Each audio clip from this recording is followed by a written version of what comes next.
जय जगन्नाथ बंधुगण एबे शुणु बंधुगण तुलसी गछरे जल अर्पण समय कही दिंतु यही गोटे कथा मारी आसब धन एवं समस्त मनस्कामना होइजिब पूर्ण। बंधुगण आपण मानक छोटा रिक्वेस्ट वीडियो को निश्चित रूप से फास्ट टू लास्ट पर्यंत देखंतु आपण मानकर भाग्य निश्चित भाव में परिवर्तन आसिब। डिमिरी गछर चेर को कपड़े बांधी चांदीर कवच भितर रखी बेकर पकाइबा द्वारा आर्थिक संपन्नता वृद्धि होता। घरे पैसा रखुथिबा आलमारी रे 9टी कौड़ी सहित गोटे तंभा पैसा रखिबा द्वारा शुभ होता। पैसार अभाव दूर होता। प्रत्येक गुरुवार दिन तुलसी गछरे क्षीर अर्पण करने द्वारा शुभ होता एवं आर्थिक स्थिति मजबूत होता। भोजन करने पूर्व कुकुर किंबा गाई पाई किछि खाद्य बाहर करने द्वारा मंगलकारी होता एवं केबे भी आर्थिक समस्या देखा दे न था। नियमित भाव में कदली गछर मूल जल अर्पण करने द्वारा एवं घी दीप जलाइबा द्वारा दरिद्रता दूर होता।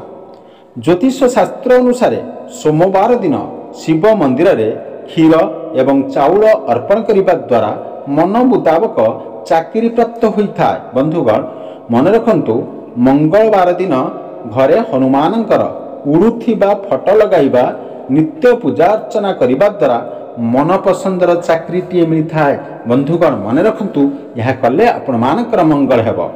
कौनसी चाकरी पाई इंटरव्यू देवाकू जिबा पूर्वरु ओम नमो भगवती पद्मावती सीधी सीध दायिनी मंत्र 108 थर जप करने द्वारा शुभ फल प्राप्त होता।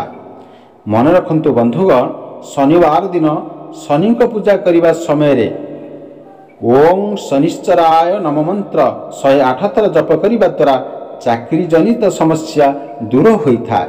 जदि चाकरी पाई कौनसी स्थान को जीवाकू थाए तेबे गोटिए लेंबू रे 4टी लवंग लगाई सांगरे नेकी जीवा द्वारा शुभ फल प्राप्त होता है। प्रत्येक दिन गाई को किछि खाद्य खाइबाकू देवा द्वारा अत्यंत मंगलकारी होता है एवं जीवन में उन्नति प्राप्त होता है। दाम्पत्य जीवन में सुख प्राप्त करने हेले विवाहित महिला माने हाथ में हलदी रंगर चूड़ी पिंधिबा द्वारा मंगलकारी होता है।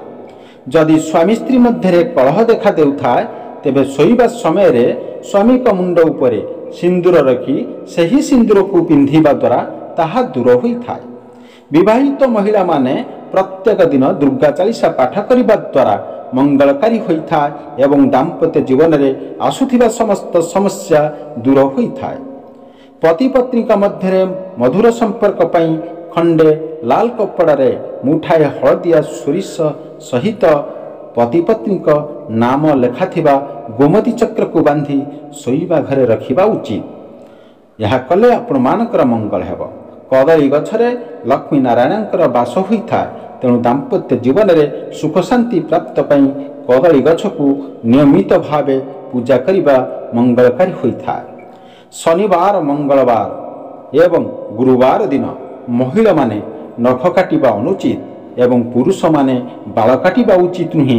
यह द्वारा दाम्पत्य जीवन पाई मंगलकारी होता है।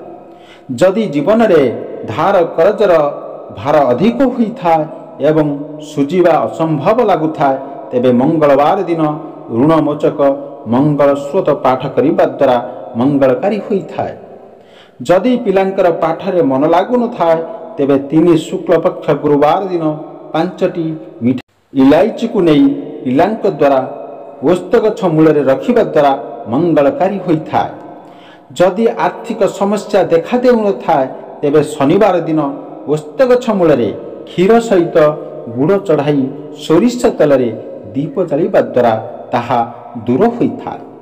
रविवार दिन सूर्य को अर्घ्य दान करने समय रे जल रे सिंदूर एवं खसा मिसाई अर्घ्य देले आर्थिक स्थिति मजबूत होता है। रविवार दिन पोखरी किंबा नदी रे रहुथिबा माछ मानकु खाद्य खाइबाकू देवा द्वारा मंगलकारी होता है। ता सहित लक्ष्मी कृपा प्राप्त होता है। रविवार दिन झाड़ू किनिबा शुभ होता है। मन रखंतु एवं सेही झाड़ू रे घर सफा कले मंगलकारी होता है एवं ଆର୍ଥିକ ସ୍ଥିତି ଭଲ ରହିଥାଏ।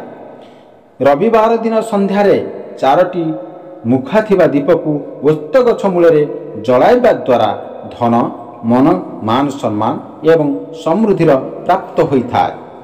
ଦୋକାନରେ ଭଲ ବ୍ୟବସାୟୀ ହେବା ପାଇଁ 7ଟି କଉଡ଼ିକୁ କେଶରରେ ଗୁଲାଇ ହଳଦିଆ କପଡ଼ାରେ ବାନ୍ଧି ପଇସା ବାକ୍ସରେ ରଖିବା ଦ୍ୱାରା ଶୁଭପ୍ରଦ ହୋଇଥାଏ। ରବିବାର ଦିନ ବରଗଛ ପତ୍ରରେ ନିଜର ମନସ୍କାମନା ଲେଖି ନଦୀ ଜଳରେ ଭସାଇବା ଦ୍ୱାରା ତାହା ମଧ୍ୟ ପୂର୍ଣ୍ଣ ହୋଇଥାଏ। ବନ୍ଧୁଗଣ ମନେ ରଖନ୍ତୁ, ବିବାହଯୋଗ୍ୟ ଯୁବକ ଯୁବତୀମାନଙ୍କର ଯଦି ବିବାହ ହୋଇପାରୁନଥାଏ ତେବେ ସେମାନେ ଘରର ଉତ୍ତର ପଶ୍ଚିମ ଦିଗରେ ଥିବା କୋଠରୀରେ ଶୋଇବା ଦ୍ୱାରା ବିବାହ ପ୍ରସ୍ତାବ ଆସିଥାଏ। ବନ୍ଧୁଗଣ ଏ ପର୍ଯ୍ୟନ୍ତ ଯଦି ଆପଣମାନେ ଭିଡ଼ିଓକୁ ଲାଇକ୍ କରିନାହାନ୍ତି ପ୍ଲିଜ୍ ଭିଡ଼ିଓକୁ ଲାଇକ୍ କରିଦିଅନ୍ତୁ। ଚ୍ୟାନେଲରେ ନୂଆ ଥିଲେ ଚ୍ୟାନେଲକୁ ସବସ୍କ୍ରାଇବ୍ କରିଦିଅନ୍ତୁ। ବିବାହଯୋଗ୍ୟ କନ୍ୟାର ତକିଆ ତଳେ ହଳଦୀ ଗୁଣ୍ଡକୁ ହଳଦିଆ କପଡ଼ାରେ ବାନ୍ଧି ରଖିବା ଦ୍ୱାରା ତାହା ପାଇଁ ବିବାହ ପ୍ରସ୍ତାବ ଆସିଥାଏ। ତୁଳସୀର ପବିତ୍ରତା, ଏହାର ମହାନତା ଶାସ୍ତ୍ରରେ ଅନେକ ପୁରାଣରେ ଭଲ ଭାବରେ ବର୍ଣ୍ଣନା କରାଯାଇଛି। ତେବେ ତୁଳସୀ ଗଛରେ ଜଳ ଅର୍ପଣ ବେଳେ ଜପ କରନ୍ତୁ ଏହି ମନ୍ତ୍ର, ମାଡ଼ି ଆସିବ ଧନ, ଆପଣମାନଙ୍କର ସମସ୍ତ ମନସ୍କାମନା ହୋଇଯିବ ପୂର୍ଣ୍ଣ। ପୁରାଣରେ ତୁଳସୀ ଗଛର ମଧ୍ୟ ଉଲ୍ଲେଖ କରାଯାଇଛି। ସେଥିପାଇଁ ସନାତନ ଧର୍ମରେ ବିଶ୍ୱାସ କରୁଥିବା ସମସ୍ତେ ନିଜ ଘରେ ତୁଳସୀ ଗଛ ଲଗାଇଥାନ୍ତି। ଏହି ତୁଳସୀ ଗଛକୁ ନିୟମିତ ପୂଜା କରିବା ସହିତ ଜଳ ପ୍ରଦାନ କରିଥାନ୍ତି। ଏହା କରିବା ଦ୍ୱାରା ମନ ଓ ମସ୍ତିଷ୍କ ଶାନ୍ତ ରହିଥାଏ। ଏହା ସହିତ ତୁଳସୀଙ୍କୁ ଧୂପ, ଦୀପ, ନୈବେଦ୍ୟ ଇତ୍ୟାଦି ମଧ୍ୟ ଦିଆଯାଇଥାଏ। ପୁରାଣ ବିଶ୍ୱାସ କରାଯାଏ ଯେ ତୁଳସୀ ଦେବୀ ଲକ୍ଷ୍ମୀଙ୍କର ବାସସ୍ଥାନ ହୋଇଥାଏ।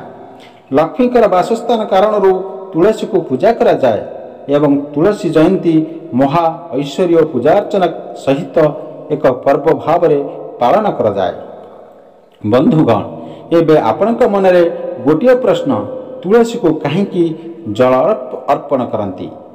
ଏହା ଏକ ଧାର୍ମିକ ବିଶ୍ୱାସ ଯେ ପ୍ରତିଦିନ ସକାଳେ ତୁଳସୀକୁ ଜଳ ଅର୍ପଣ କରିବା ଦ୍ୱାରା ଶୀଘ୍ର ଦେବୀ ଲକ୍ଷ୍ମୀଙ୍କୁ ଖୁସି କରିପାରିବେ। ଏହା ସହିତ ଆର୍ଥିକ ଅଗ୍ରଗତିରେ ଅନେକ ଦ୍ୱାର ମଧ୍ୟ ଆପଣମାନଙ୍କ ପାଇଁ ଖୋଲିଯିବ ଏବଂ ବ୍ୟବସାୟ ହେଉ କିମ୍ବା ଚାକିରି ହେଉ ସେମାନେ ବହୁତ ଟଙ୍କା ରୋଜଗାରର ରାସ୍ତା ମଧ୍ୟ ଖୋଲିଯିବ। ଏହା ସହିତ ଖୁବ୍ ଶୀଘ୍ର ସେମାନେ ଧନୀ ତାଲିକାରେ ଯୋଗ ଦେବେ। କିନ୍ତୁ ମନେ ରଖନ୍ତୁ, ଏଥିପାଇଁ ତୁଳସୀର ପ୍ରତିକାର କରିବା ଆବଶ୍ୟକ ରହିଛି। ଜଳ ଅର୍ପଣ କରିବା ପୂର୍ବରୁ ଏହା କରନ୍ତୁ। ଯଦି ଆପଣ ଧର୍ମକୁ ବିଶ୍ୱାସ କରନ୍ତି ଏବଂ ପୂଜାରେ ମଧ୍ୟ ବିଶ୍ୱାସ କରନ୍ତି ତାହେଲେ ଏହି ଭିଡ଼ିଓ ସେକ୍ସନରେ ନିଶ୍ଚିନ୍ତ ଭାବରେ ଆପଣ ଜୟ ମା ଲକ୍ଷ୍ମୀ କରି ଆପଣମାନେ ନିଶ୍ଚିତ ରୂପରେ କମେଣ୍ଟ କରନ୍ତୁ। ତେବେ ଆପଣ ସକାଳୁ ଉଠିବା, ଦୈନନ୍ଦିନ କାର୍ଯ୍ୟରୁ ବିରତ ନେବା, ଗାଧୋଇବା, ପରିଷ୍କାର ପୋଷାକ ପିନ୍ଧିବା ଏବଂ ତୁଳସୀକୁ ପାଣି ଦେବା ଉଚିତ। ମନେ ରଖନ୍ତୁ, ତୁଳସୀ ପାଣି ଦେବା ପୂର୍ବରୁ ଅଣସଂରକ୍ଷିତ ପୋଷାକ ପିନ୍ଧିବାକୁ ନିଶ୍ଚିତ ହୁଅନ୍ତୁ। ତୁଳସୀ ଗଛକୁ ଜଳ ଅର୍ପଣ କରିବା ସମୟରେ ଏହି ମନ୍ତ୍ର ଜପ କରନ୍ତୁ। ତୁଳସୀ ମାତାକୁ ଜଳ ଅର୍ପଣ କରିବା ସମୟରେ ଯଦି ଆପଣ ଏହି ମନ୍ତ୍ର ଜପ କରନ୍ତି ତେବେ ଆପଣ ଦେବୀ ଲକ୍ଷ୍ମୀଙ୍କ ଠାରୁ ବହୁତ ଆଶୀର୍ବାଦ ପାଇପାରିବେ। ବନ୍ଧୁଗଣ ଏ ପର୍ଯ୍ୟନ୍ତ ଯଦି ଆପଣମାନେ ଭିଡ଼ିଓକୁ ଲାଇକ୍ କରିନାହାନ୍ତି ପ୍ଲିଜ୍ ଭିଡ଼ିଓକୁ ଲାଇକ୍ କରିଦିଅନ୍ତୁ। ଚ୍ୟାନେଲରେ ନୂଆ ଥିଲେ ଚ୍ୟାନେଲକୁ ସବସ୍କ୍ରାଇବ୍ କରିଦିଅନ୍ତୁ। ଜ୍ୟୋତିଷ ଶାସ୍ତ୍ର ଅନୁଯାୟୀ ତୁଳସୀ ମାତାଙ୍କୁ ଜଳ ଅର୍ପଣ କରିବା ବେଳେ ଏହି ମନ୍ତ୍ରଟି ହେଉଛି ଓଁ ସୁଭଦ୍ରାଂ ନମଃ।